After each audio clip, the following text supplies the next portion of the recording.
Good afternoon. Let me first take this to the country, get completely accomplished with peace and tranquility. Today, the main issue that we want to address from the Bharatiya Janata Party relates to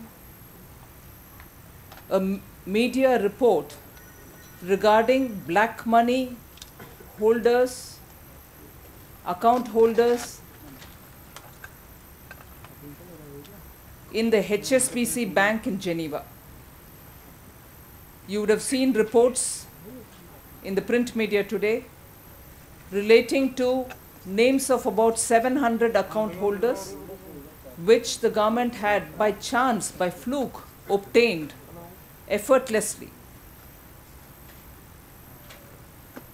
It will be very interesting and also appropriate for us to remember that the Congress-led UPA had promised this country that within 100 days of their coming back to power in 2009, they would initiate concrete steps towards getting the black money back to this country. But you're also aware that not until the pressure came on this government through the Supreme Court, which sought to have the list of people who are having accounts, did the government even produce any list. And when they produced the list to the Supreme Court, it was a part list.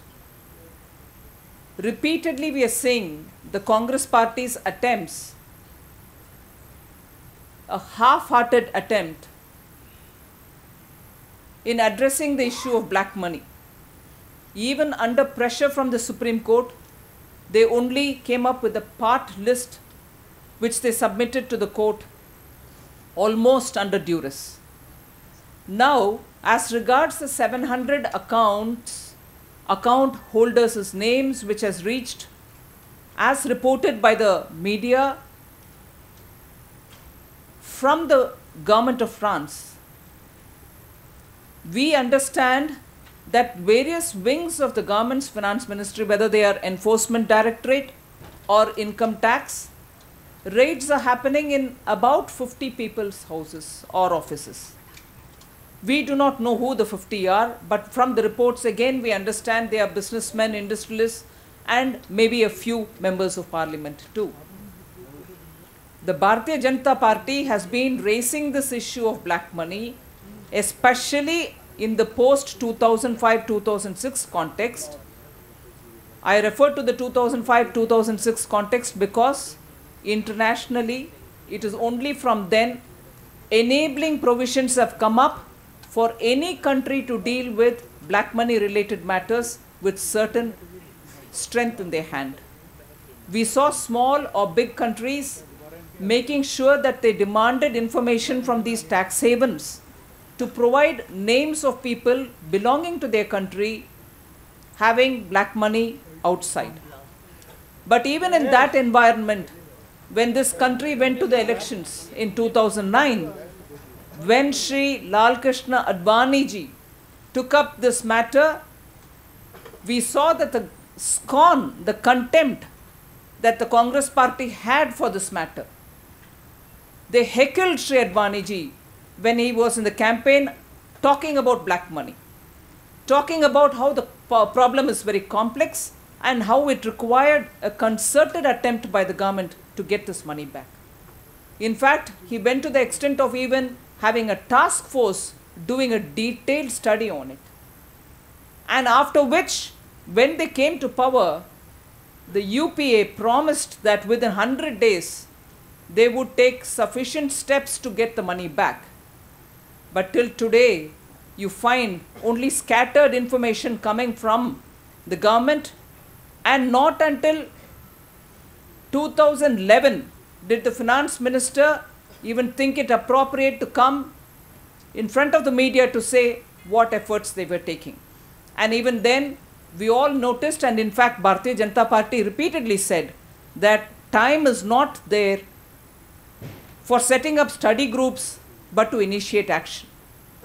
In this context, therefore, with this new revelation coming of 700 account holders' name having reached the government of India, the Bharatiya Janata Party demands that the government reveal all the 700 account holders' names and not be selective about revealing the name either to the court or to the public. There are enough reasons to believe that this randomized, selective approach in revealing names only raises more questions than it answers. We suspect that there are some such names that, if revealed, will embarrass this government. And therefore, even on this list, just as that list which was obtained of about 22 to 27 names from the German government earlier, which when demanded by the court, partly of 17 people's names were given. You would remember this episode early this year. Similarly now, this list which has come to the government, effortlessly, again I repeat, effortlessly from the French government, the government is not completely coming out with these names up in the open domain.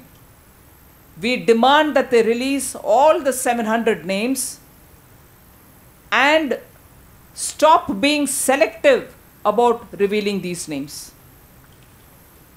It's again important for us to remember that the UN Convention Against Corruption, this government dragged its feet for 6 years, and under extreme pressure, they ratified it only this year in May. But when they ratified it, they put caveats to it. They brought in 2 conditions. And with those conditions, we do not think that the fight against corruption can be fully and completely taken up. And therefore, with this kind of a half-hearted approach, whether in ratifying the UN Convention or in taking half-hearted steps in bringing transparency within the administration here in India, we suspect the government's intentions are not clean and open, in that they still are not interested in revealing the names which they have obtained through this list which has come from the French government. Therefore, not only that are we demanding that all the 700 names be revealed, we are also asking the government to issue a statement telling this country about the various steps it has taken since it came back to power in 2009 in bringing this black money back to this country. This one HSBC account in Switzerland, Geneva-based HSBC's account, itself, it is estimated, as reported in the media, may have up to 4,000 crores of Indian money, black money. The size of black money abroad is no longer frightening us. It's astronomical numbers. Numbers which are important for us to remember so that this fight is a meaningful fight. So 1, we demand that the 700 names be released. 2, we are saying the government release a complete statement exhaustively spelling out all the steps that they have taken to get black money back to this country. We understand and we appreciate that the efforts which are required for tackling this issue of black money abroad and to get money back from various tax havens is not going to be easy. It has got to be multi-layered. Strategies will have to be both legislative and between countries. It is a complex issue, but we would like the government to come open about the steps that they've taken, the strategies that they've adopted since they've come to power in 2009. Thank you. आज media के दौरान आपको France government से जो 700 account holders के नाम का एक लिस्ट पहुंचा है भारत सरकार को, उनके ऊपर क्या कार्रवाई हो रही है, डिपार्टमेंट फिनांस मिनिस्ट्री के बहुत सारे डिपार्टमेंट्स उनके ऊपर रेड कर रहे हैं, 50 लोग के ऊपर एनफोर्समेंट डायरेक्टरेट का कुछ एक्शन हो रही है। ऐसे बहुत सारे विषय न्यूज़पेपर के दौरान ही मालूम हो रही है। Bharatiya Janata party black money के विषय में 2002-2009 से बहुत सारे प्रश्न उठाते आए और इलेक्शन कैंपेन के दौरान भी 2009 में अडवाणी जी बहुत सारे इस मुद्दे को आगे बढ़ाने के लिए कोशिश की है, मगर यूपीए सरकार उनको सीधा जवाब नहीं दिए, ऊपर से हंसी उड़ाए। ऐसे माहौल में हमें लगता है कि पहले भी सुप्रीम कोर्ट के आदेश जब पहुंचा सरकार तक, उस समय आधा अधूरे लिस्ट सुप्रीम कोर्ट में दाखिल किए हैं। ऐसे सरकार से हम उम्मीद नहीं रखते हैं ज़्यादा, मगर ये डिमांड करते हैं कि 700 पूरे लिस्ट जो नाम आए हैं उसको खुलासा करें, पूरे उस लिस्ट को पब्लिक डोमेन में डालें और ये भी करें कि एक स्टेटमेंट सरकार की ओर से निकाला जाना चाहिए जिससे 2009 से आज तक काले धन वापस ले आने के लिए इस सरकार की क्या कोशिश रही, क्या क्या कदम उठाया या कदम उठाने के लिए सोच रहे हैं, ऐसे विषयों को लेकर के एक पूरे स्टेटमेंट बयान सरकार से हम डिमांड कर रहे हैं भारतीय जनता पार्टी की ओर से। धन्यवाद।